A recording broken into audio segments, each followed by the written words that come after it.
Fight hard, Mr. Update. Fight hard, Mr. Update. Welcome to the next edition of the Ivan Show. I'm Ivan Tukundane. This is a special edition conducted after we received unfortunate news of dismay of the death of one of our media colleagues who was now serving as a member of parliament for Kawempe North constituency, Mr. Honorable Muhammad Sengirinya, aka Mr. Update. I began the show with the words he quoted himself and said we should use: fight hard, Mr. Update. Instead of us saying rest in peace, the late instructed us during his time on earth that we should say fight hard, Mr. Update. On behalf of Tukundane Media Foundation for my IT Media and on my own behalf, I take this soulful chance to really condone and eulogize with the family, friends, the National Unity Platform, where Sengirinya was identified as a member of parliament on NUP ticket, the Parliament of Uganda, the government of Uganda, and the young people at large. He died at the age of 37. He was still a very young man, and he was still serving his first term in the Parliament of the Republic of Uganda. A few highlights about Sengirinya Muhammad. He was also a Lord Councillor from 2016 to 2021 in the Kampala Capital City Authority. And then actually during his term at City Hall, he contested as a speaker, but unfortunately he garnered only one vote, his vote, in that speakership race. In 2011, Sengirinya also contested as a member of parliament on FDC ticket, but Honorable Latif Sebagala emerged as a victor. So, but that one did not demotivate him. He was such a resilient young man with focus and vision. When different media outlets have tried to document and profile Muhammad Sengirinya since his childhood, but when you go back from his childhood, he's born from Masaka, Kadugara village, where he attended Kadugara Primary School, Patre, Kadugara Secondary, but then later on, the news coming from different media outlets say he came on a lorry of Matoke to Kampala to start pursuing his dream. Muhammad Sengirinya is an example of many young people who believe that they can. 10 years back, he used to call himself MP to be a Dowozeriye Chebando. That's when he was calling on radio. He was a frequent or a regular caller on radio stations. Without speaking from a motivational point of view, Sengirinya is the son of a peasant, is from a very humble background. This is not spoken because he has passed on, but Sengirinya was born from a very humble background, and he believed in himself, was very confident of what he wanted, very resilient, and he focused. Sengirinya right away, they say from primary, even on different shows, Sengirinya thought that he would one time enter the Parliament of Uganda. Hard as it was at that time, or even now, given his limited resources, given his less education, but at least he tried very hard to attain the minimum education needed to contest as a member of parliament. One, as Ivan Tukundane, I started knowing Sengirinya in 2016 when he contested as a Lord Councillor.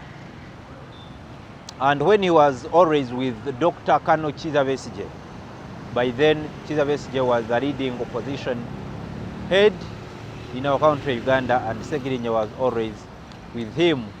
The likes of Doreen Nyanjula, those are the people that were in the struggle with Sengirinya. So when we are reflecting about the life of Muhammad Sengirinya, really it is an inspirational one.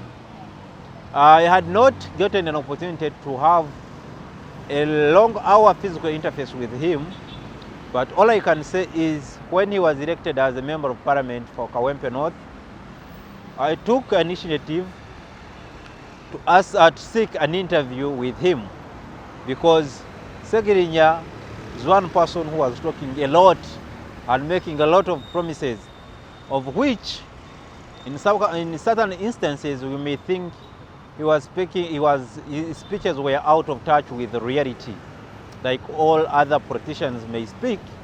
But for him, he became a distinguished person that in his first days as an MP, 90 or 100 days, really he had started on a number of projects. Much as he had not yet completed them, but at least he had started on them. What do we learn from the journey of Muhammad Sengirinya? One, the biggest lesson at a personal level I draw from him is that it doesn't matter where you are born from.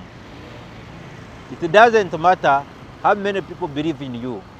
And it doesn't matter how much you have in your pocket. What is important is confidence, passion, and focus, plus patience to pursue your dream. Sengirinya has pursued his dream for the past 20 years. At the time of his death, he has achieved. He died at 37 when he has served in public offices as councillor, as a member of parliament.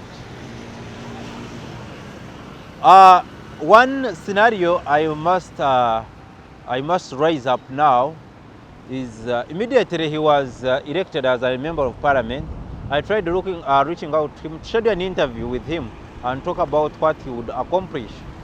But because he was still appreciating his people, having different programs, you know, like when you elevate, what happens, programs, that's why they say that majority of people say when you make it, you become scarce, you start, but sometimes the responsibilities that come with the position we pursue in life can't make us to remain as available as we were here before.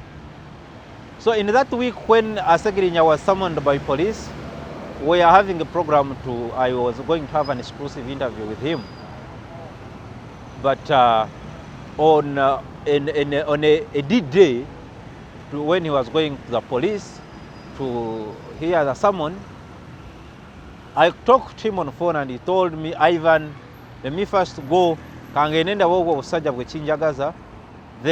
we can incorporate that, those events also in the exclusive interview we are going to have.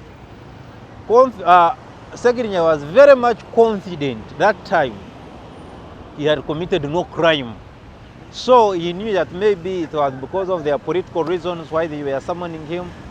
And he did not expect to be incarcerated for all those, or even step in prison. Like, like what happened? We wait on the following morning, he goes to the police to attend to the summons. Unfortunately, when the gentleman with his friend or colleague, Honorable Alan Sewanyana, went to Masaka police to attend to the summons, and unfortunately Sengirinya did not come back. Spent over 500 days in incarceration, and it was much time more than we expected. We lost touch. By the time he came back, I think out of professional medical advice, he was instructed not to quickly go into media spaces because everyone was rushing out to get him on board. He was making news everywhere. But what happened to Sengirinya is what happened to me with my program with Sengirinya is the same scenario that happened when I was before the death of late Jacob Bolanya, former Speaker of Parliament. I think 3 weeks back, before his death, I had met Jacob Bolanya about issues of WOPA. There are some projects I was moving, and I had met him one-on-one. So we discussed, and he told me, Ivan, I'm going abroad for some commitments, but when I come back, by then Honorable Anita Mong was still her deputy. We are going to get in touch and align properly, and we see how to move a fantastic project. But unfortunately, the late speaker came back in a casket, and that's how I missed on having an interaction with the late. So equally the same Sengirinya, one thing I miss about him, I have not gotten a chance to host him on Ivan Show, on the Ivan podcast, or even to interview him in the media places for news. Now, one thing is, Sengirinya was media friendly. That's why you see majority of media outlets yesterday, prominent ones in our country, have given him much attention than before. Even today, Friday, when Parliament of Uganda was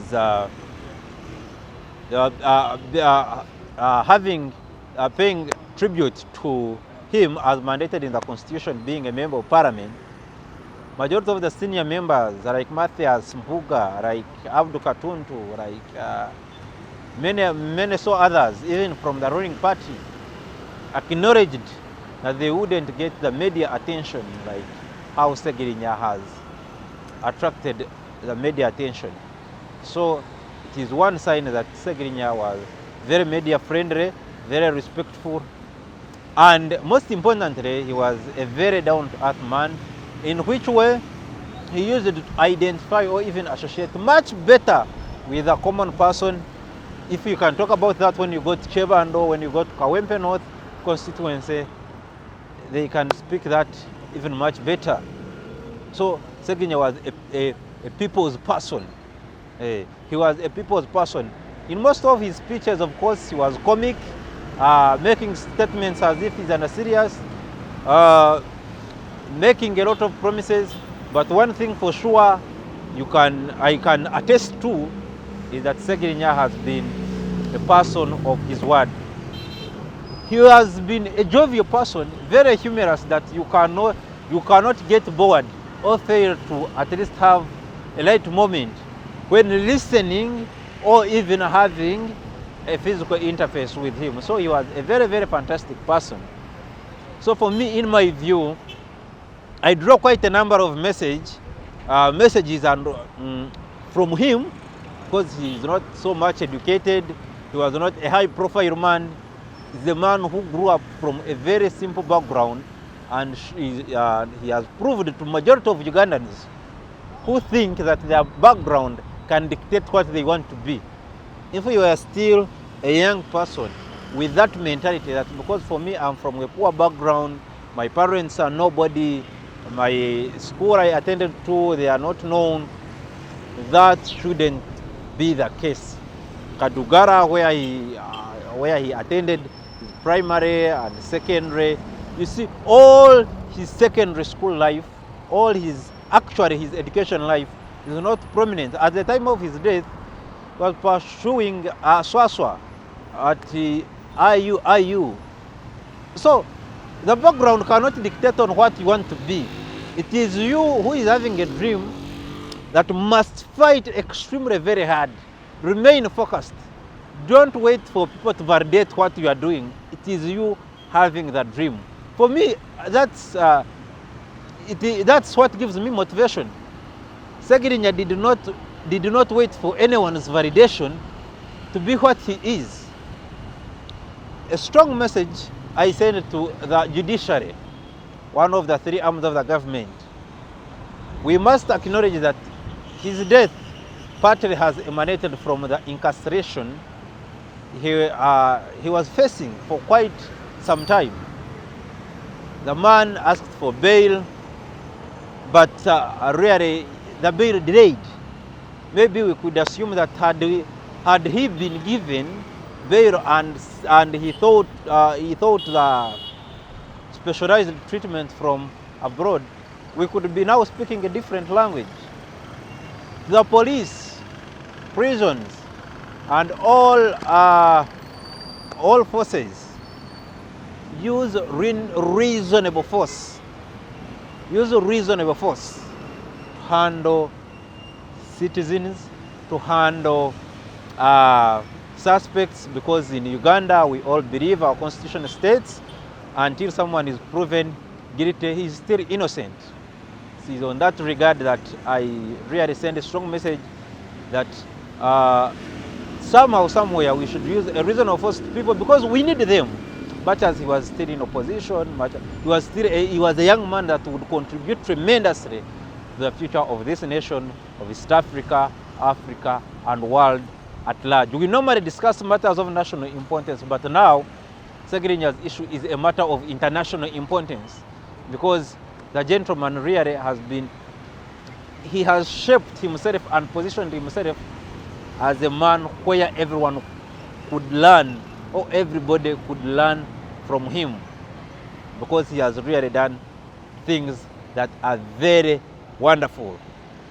So again, I'm on behalf of Tukundane Media Foundation, and on my own behalf, we can talk and talk and talk quite a number of things about Honorable Sengirinya Muhammad, but we cannot finish.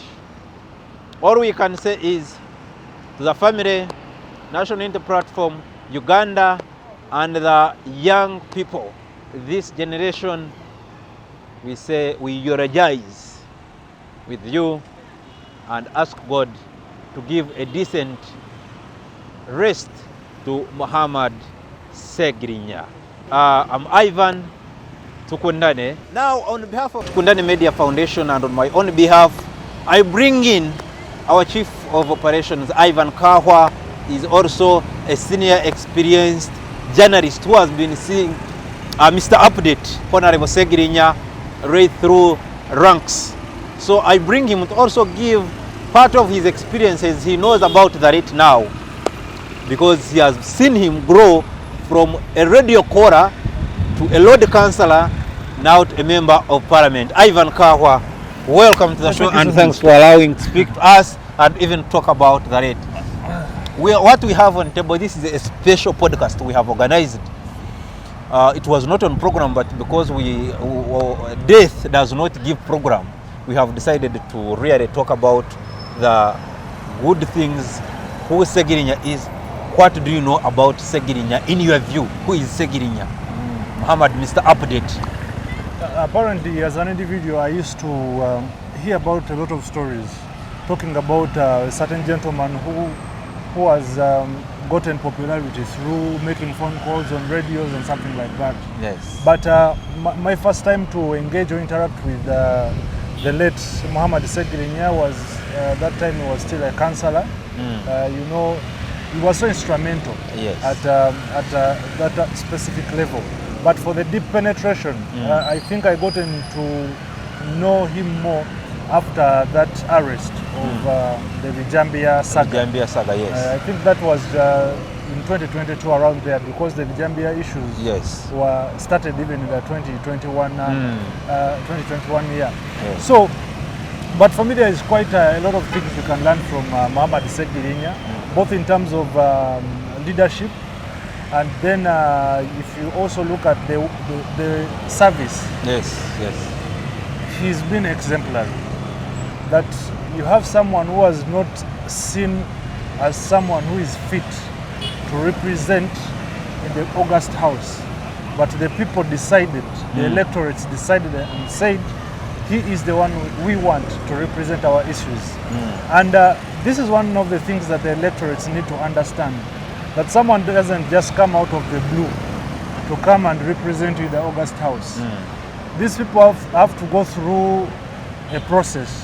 And I think Sengirinya passed that process. He passed the right process. From making phone calls then to becoming a councillor. Even before a councillor, he stood as a member of parliament and failed. Exactly. Yes. Then he comes back. Yes. And then he assumes the position as a member of parliament. But when you look at the time he was able to serve during his tenure as member of parliament for Kawempe North, there are quite a lot of tangible things that that gentleman did to the people of Kawempe. True. That's very true. That includes supporting education in terms of giving out bursaries and scholarships, and then and even in the health sector, supporting the construction of hospitals, providing ambulances equipped with medical equipment. Yes. That ambulance was a facility. Actually, let's call it a moving hospital. Exactly. Yes. You even remember during the COVID-19 saga when we had run out of oxygen cylinders. Yes. He also said, I am supporting with something. So indeed, he really did a commendable job as an individual. And then even, of course, bringing the leadership to account. He was someone who used to push for accountability. Remember when he used to move with the television sets to go and show his disgruntlement and even taking some kind of animals and even running. I like so much that. Even I know when he was coming here to Parliament to sleep there. Exactly. So that was a person who was representing the ideology of the common person. And to me, I was not shocked because I look at Kawempe as one of the ghettos in the city. And the people who hail from there were really a reflection of the kind of leader Sengirinya was. And the complaints were very minimal. You can't compare Sengirinya with quite a number of legislators. It's quite unfortunate that even when he came out to ask for permission to go and get further treatment, at that point that chance was denied of him. And this is one of the things, maybe you could say, if at all he had been given the opportunity to go and seek treatment earlier, maybe things would have been okay. But of course, he was also mentioning quite a lot of things as an individual, talking about poisoning and being mistreated when he was in prison. So there are quite a number of things that we cannot keep a blind eye on. These are all things for us to learn, but indeed, he should. But do you think that his incarceration could have contributed somehow to his death?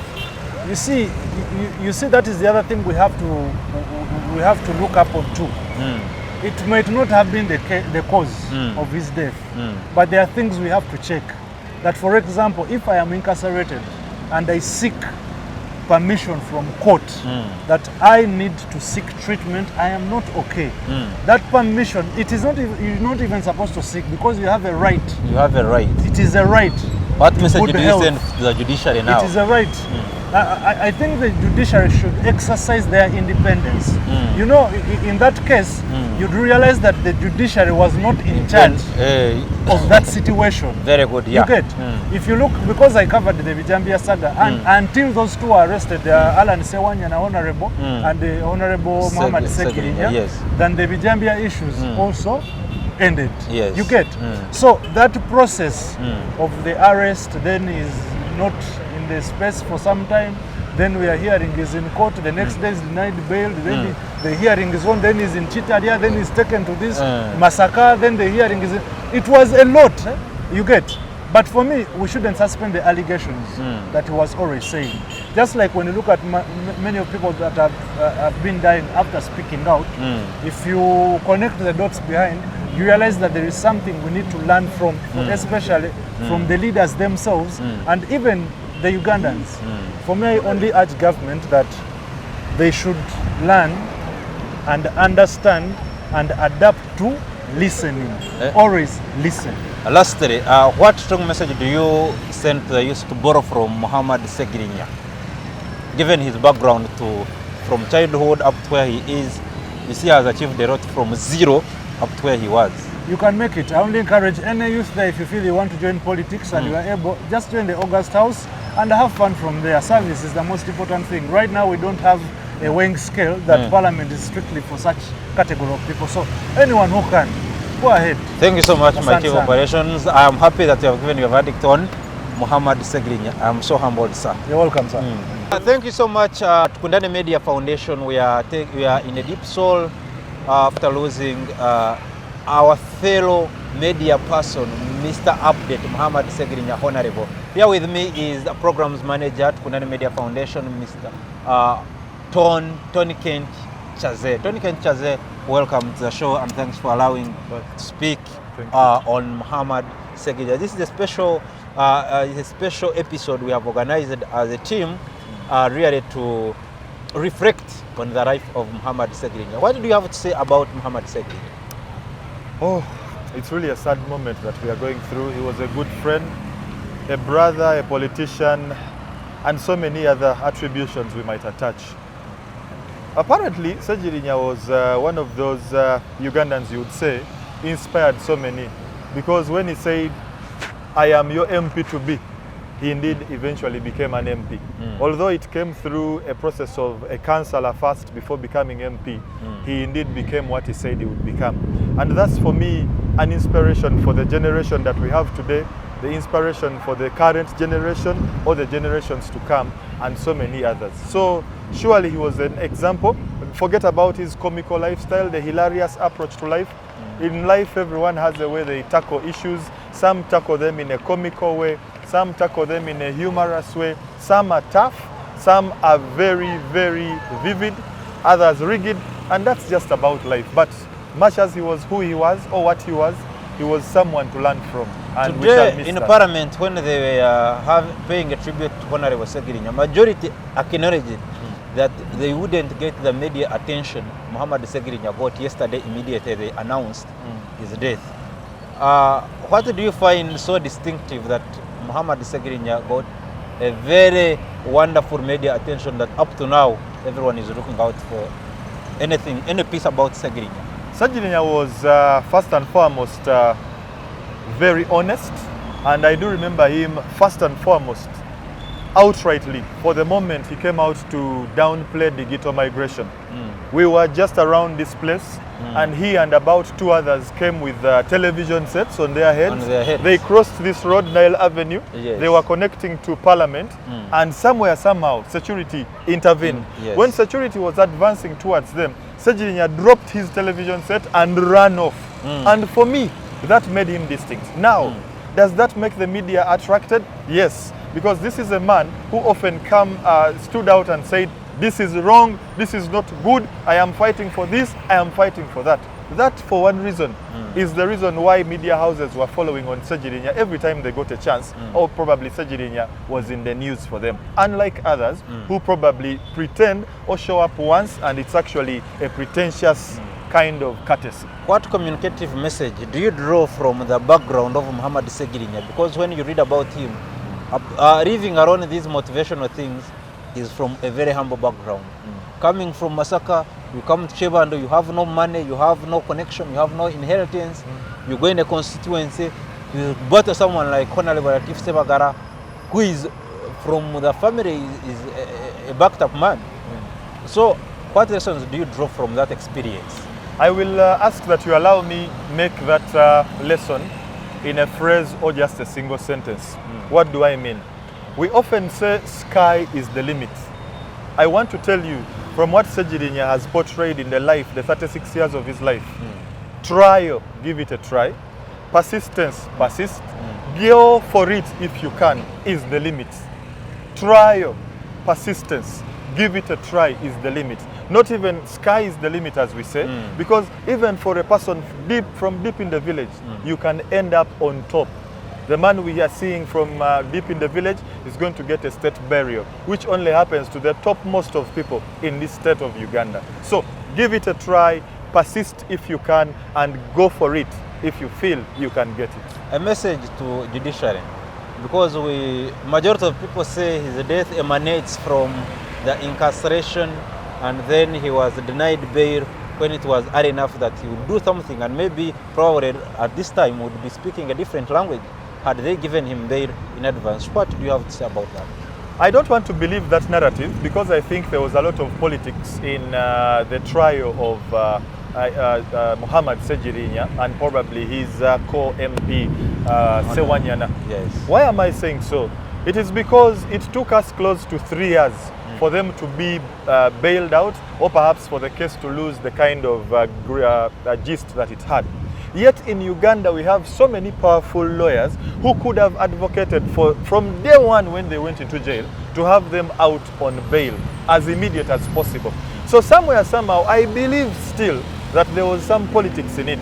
Because how could it take that long for members of that caliber, members of parliament, staying in jail for 2.5 years? I don't want to believe it was the judiciary failing it, but it was probably at the lower stage where perhaps the petitions are prepared, they were not prepared the right way or prepared well, and perhaps as well it did not give the kind of verdict we expect from the topmost of the judiciary. The whole of yesterday we hosted young people, and you see they are having vigor to join politics. Give them a final message of advice, depending, drawing lessons from Sengirinya's journey. Because he died at 37, he was still a young man who would be productive 10, 15 years to come. Yeah. So those people are joining politics, drawing lessons from what has happened to Sengirinya and how he has managed to go through his political life. What that final message do you give them when engaging in the upcoming general elections actually? It's a little too late for them because for Sengirinya, it was a whole lot of years before he actually achieved the final ultimate positioning in politics. But for you, even for the short period it is between now and 2026, do the right thing, stand for the cause, be with the people, and surely, rightly, you will be up in the political class. Thank you so much, Tony Kent Chaze, Yes. our programs Honorable, manager. honorable to be. Okay, honorable to be, like we have said.